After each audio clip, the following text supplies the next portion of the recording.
আসসালামু আলাইকুম রাহমাতুল্লাহ। আউযু বিল্লাহি মিনাশ শাইতানির রাজিম। বিসমিল্লাহির রহমানির রহিম।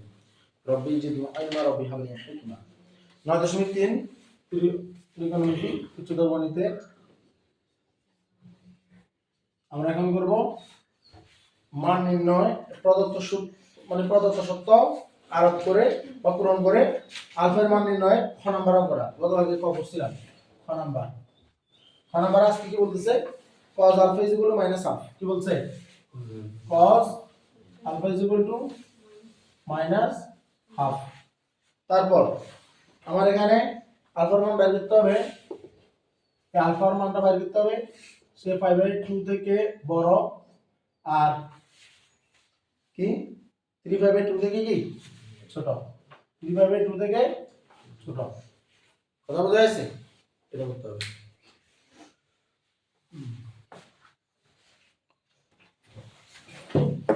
ঠিক আছে, হ্যাঁ ঠিক আছে 3/2। তাহলে এটা আর কাজ করতে হবে। তাহলে আমার আজকে মান দিছে 5/2 থেকে 3/2, এটা হলো আমার 5/2 আর 3/2 হলো যেটা। তাহলে এই জায়গার ভিতরে আমি কাজ করব। কথা ক্লিয়ার? আমি জানি এখানে কি কি পজিটিভ, sin আর cosec পজিটিভ, আর এখানে কি পজিটিভ, cot আর tan পজিটিভ। জানি না এটা আমরা জানি না আপনাদের মনে হয় প্রত্যেকদিন মনে হয়, কেন বুঝলেন মনে হয় মানে তো এই তো অবাক হয়ে যায় কোন সময় কোন সময় আইবে অবাক হয়ে যায়। তাহলে হাত পা পজিটিভ, এটা দামের শীষ পজিটিভ হইবে।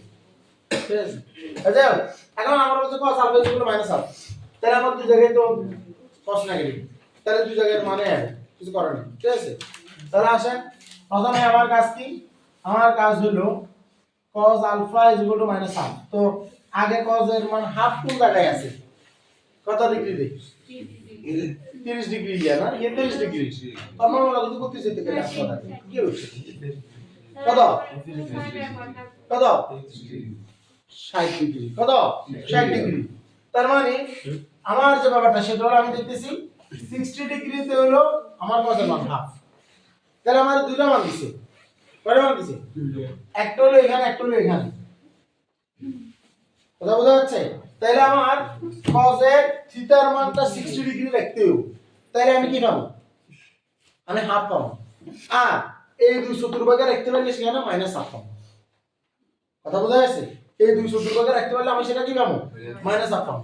তাহলে আমি এটাকে আপনি চিন্তা করুন একত্রে লাইনে আবার বাড়ালে আর গতকালকে এটা বুঝেছি আমরা ওরকম বলবো। এটা হলো 5, একটা বলবো 5 প্লাস 5/6 সরি 5/θ, আর এটাকে বলবো 5 মাইনাস কত 5/3।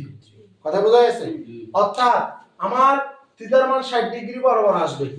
একবার 5 থেকে বিয়োগ করতে হবে, একবার 5 থেকে যোগ করতে হবে, কারণ 5/2 দিলে তো আমার নাম পরিবর্তন হয়ে যাবে। এখানে নাম পরিবর্তন করা যাবে না, যাবে না। তার মানে আমার এখানে মানটা পাওয়া যাচ্ছে cos, এবার বলতে হবে 5 প্রথম কোনটা 5 মাইনাস নাই 5 মাইনাস 5/3,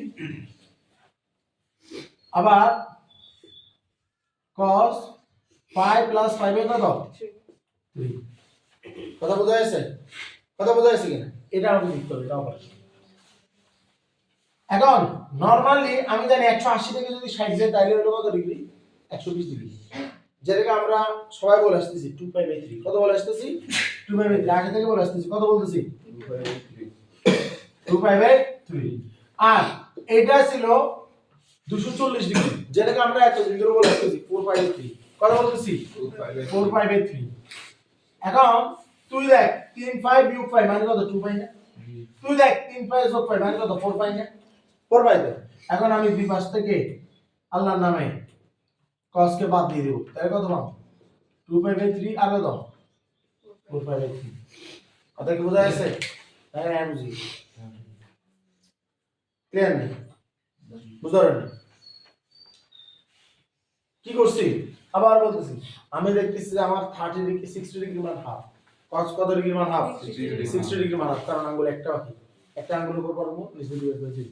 তাহলে 60 কে আমি রাখতে হবে, থিটার মানটা কত রাখতে হবে, 60 টাই রাখতে হবে। তো থিটার মান 60 রাখতে হলে কিভাবে রাখতে হবে, তাকে চাইলে আমি 5 মানে আমি যদি তাকে 60 চিন্তা করি তাহলে আমি তার চিন্তা করতে হবে যেখানে তাকে পরিবর্তন করা যায় না সেই মান দিয়ে। কোন মান দিয়ে? এখানে তাকে পরিবর্তন করা যায় না সেই মান দিয়ে চিন্তা করতে হবে। একমাত্র 5 2 5 4 5 5 ওয়ালা ডিজিট হলো কি তাকে তার সেম জায়গায় রাখবে। তাহলে আমরা এখানে ধরলাম যে এই দুইটা ঘর যারটা সম্পর্কিত এই 5 এর সাথে 5 মাইনাস করলে এই ঘর 5 প্লাস করলে এই ঘর। তাহলে আমি একবার দিলাম 5 মাইনাস সেই থিটার মান 60, একবার দিলাম 5 প্লাস থিটার মান সেই 60। কথা ক্লিয়ার? এটা আমাদের দিচ্ছে 120, এটা আমাদের দিচ্ছে 240, যেটাকে আমরা এমনও বলতে পারি 2 গুণ 60 ডিগ্রি, অথবা 35 বিয়োগ 5 মানে 25, অথবা 35 যোগ 5 45। কথা ক্লিয়ার? তো এগুলো আল্লাহর রহমতে দিবস থেকে কষ্ট বাদ দিয়ে দিছি। এটা হলো আলফা মান। ইজি আল্লাহর রহমতে ইজি তো। কথা বোঝা গেছে? ওকে, আসসালামু আলাইকুম ওয়া রাহমাতুল্লাহ।